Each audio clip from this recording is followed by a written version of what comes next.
Hello mga ka-agri. Ang sabi ng mga malalaking content creators ay kailangan daw makapal ang ating mga mukha kung tayo ay nagiging content creator. Ang sabi ko naman ay dapat yung tama lang.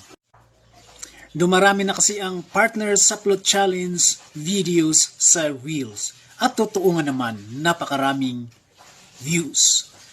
Million views at nagiging viral at worldwide popular. Pero isipin sana natin na ang pagiging isang content creator ay public influencer na rin.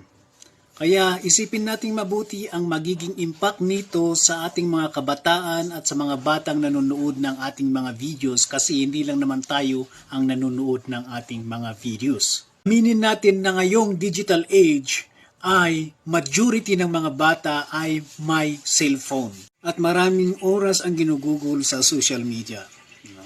Siyempre kung ano yung lagi nilang nakikita, ay yun ang huhubog sa kanilang asal.